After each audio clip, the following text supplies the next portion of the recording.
नमस्कार दोस्तों, स्वागत है आपका अपने YouTube चैनल पारुल त्यागी पर। तो दोस्तों, आज हम उत्पन्ना एकादशी की कथा सुनेंगे। अघन अथवा मार्गशीर्ष कृष्ण पक्ष की एकादशी को उत्पन्ना एकादशी कहते हैं। इस व्रत को वैतरणी एकादशी भी कहते हैं, क्योंकि इस दिन देवी एकादशी का जन्म हुआ था। इसीलिए इस एकादशी का महत्व और भी बढ़ जाता है। वैतरणी एकादशी को व्रत उपवास रखने से शीघ्र ही सभी मनोकामनाएं पूर्ण होती हैं। पौराणिक ग्रंथों के अनुसार अघन मास भगवान कृष्ण और विष्णु भगवान की भक्ति का मास है।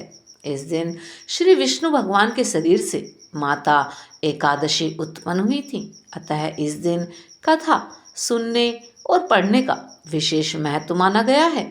हेमंत ऋतु में आने वाली इस एकादशी को उत्पत्ति, उत्पन्ना और वैतरणी एकादशी कहा जाता है।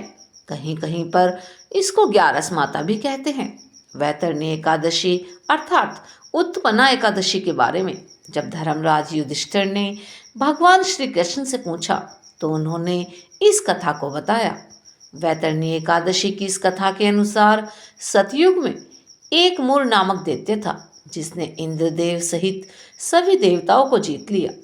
भयभीत देवता भगवान भोलेनाथ से मिले तो भगवान भोलेनाथ ने देवताओं को श्री हरि विष्णु भगवान के पास जाने के लिए कहा। क्षीर सागर में जल में शयन कर रहे श्री हरि इंद्र सहित सभी देवताओं की प्रार्थना पर उठे और मूर दैत्य को मारने चंद्रावतीपुरी नगर को गए।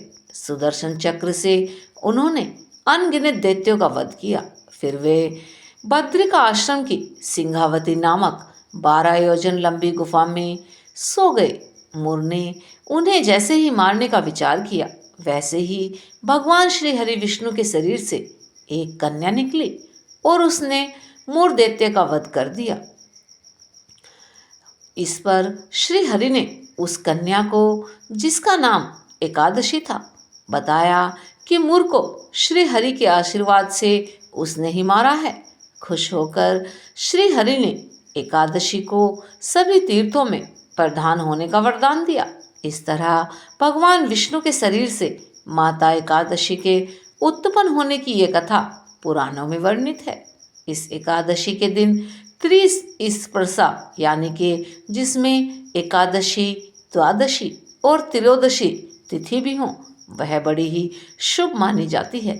इस दिन एकादशी का व्रत रखने से 100 एकादशी व्रत करने का फल मिलता है।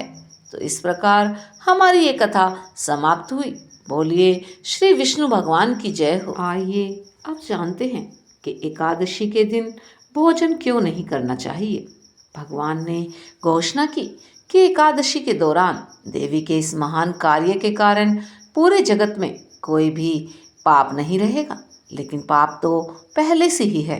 जब उसने ये सुना, पाप पुरुष आश्रय की तलाश में इधर उधर भागने लगा। एकादशी के दौरान वह कहाँ रहेगा।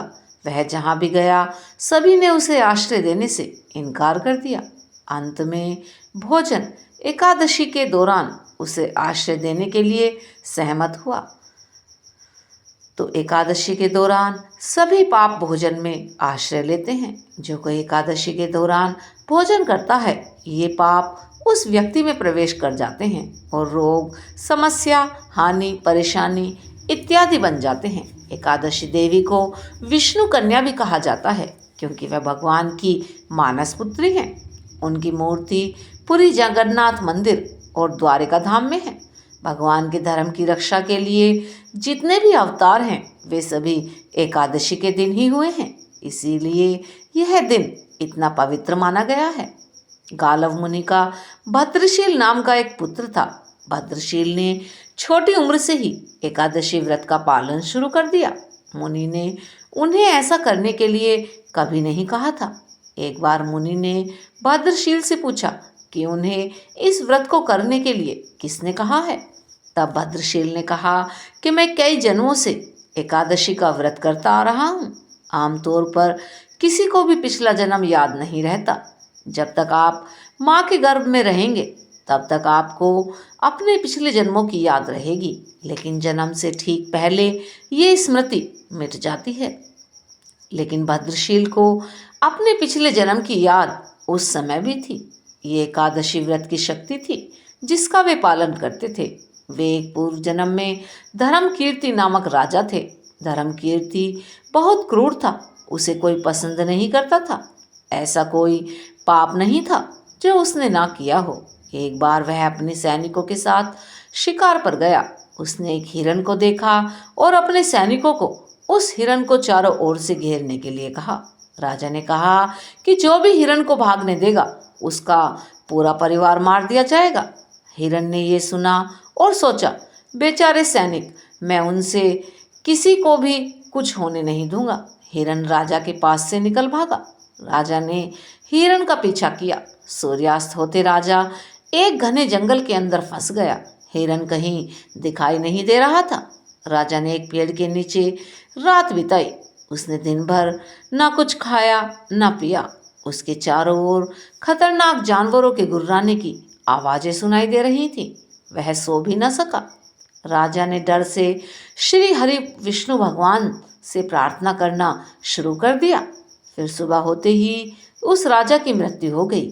यमदूत आए और उसे यमराज के पास ले गए। यमराज ने पूछा, तुम लोग इन्हें यहाँ क्यों लाए हो? इनका स्थान बैकुंठ धाम भगवान महाविष्णु के बराबर में है। लेकिन राजन, ये तो महापापी हैं। नहीं, वह सब चला गया। अब ये पवित्र आत्मा है। जिस दिन इसकी मृत्यु हुई वह एकादशी थी। उन्होंने दिन भर उपवास किया और रात में जागरण करते हुए श्री विष्णु भगवान का स्मरण किया। इससे इसके सारे पाप नष्ट हो गए हैं। अब ये पवित्र हो गया है। यमराज ने स्वयं एक स्वर्ण रथ बुलवाया और राजा को बैकुंठ में भेज दिया। जब लोगों को इस बारे में पृथ्वी पर पता चला तो वे सभी एकादशी का पालन करने के लिए और अधिक उत्साहित हो गए। पितरों के लिए कृष्ण पक्षी एकादशी का विशेष महत्व है। श्राद्ध करने के लिए यह एक अच्छा दिन है। यदि किसी कारणवश आप मृत्यु की तिथि पर श्राद्ध नहीं कर पाते तो अगली कृष्ण पक्ष एकादशी को कर सकते हैं। पितृलोक में कृष्ण पक्ष दिन का समय होता है। पितृलोक में एक दिन की अवधि 15 मानव दिन और रात की अवधि भी 15 मानव दिन रात होती है। उनके लिए एक दिन पृथ्वी पर कृष्ण पक्ष के 15 दिनों का है। जब तक एकादशी होती है तब तक उनके लिए दिन का एक तिहाई भाग समाप्त हो जाता है। दोपहर 2 बजे के करीब जो उनके खाने का समय होता है। पृथ्वी पर कृष्ण पक्ष की एकादशी वह समय है जब पितृलोक में पितरों का भोजन होता है और उन्हें भोजन और पानी देने का ये उत्तम समय है। क्या आपको सभी एकादशियों का पालन करना चाहिए? वैष्णवों और दूसरों के लिए एकादशी में एक अंतर है। वैष्णव सभी एकादशियों का पालन करते हैं, लेकिन अन्य लोग अगर वे शादीशुदा हैं और उनके बच्चे हैं तब उन्हें देवशयनी एकादशी और देवोत्थान एकादशी के बीच वाली कृष्ण पक्ष एकादशियों का ही पालन करना चाहिए।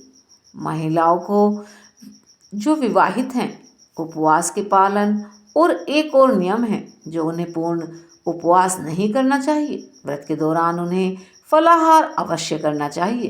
पुरुष पूर्ण उपवास कर सकते हैं, लेकिन महिलाओं को फलाहार जरूर करना चाहिए। महिलाओं को अपनी पति की सहमति लेकर ही व्रत करना चाहिए, अन्यथा इसका कोई लाभ ना होगा। जिस भी देवता की आप पूजा करते हैं उनके बारे में जानना जरूरी है। आपको ये जानने की कोशिश करनी चाहिए कि कोई भी धार्मिक कार्य क्यों किया जाता है, तभी लाभ होगा। आदर, प्रेम इत्यादि किसी की महानता को जानने से होता है, सिर्फ भगवान की ही नहीं। हम महान नेताओं की पूजा करते हैं, हम उनकी समाधि पर फूल चढ़ाते हैं क्योंकि हम उन महान कामों को जानते हैं जो उन्होंने किया है। भगवान की महानता को जाने बिना की गई पूजा केवल एक यांत्रिक क्रिया है जिसका कोई आध्यात्मिक लाभ ना होगा। इसीलिए जिस देवी या देवता की आप पूजा करते हैं उनके बारे में जानने की कोशिश करें, तभी लाभ होगा। उनकी महानता को कैसे जानें?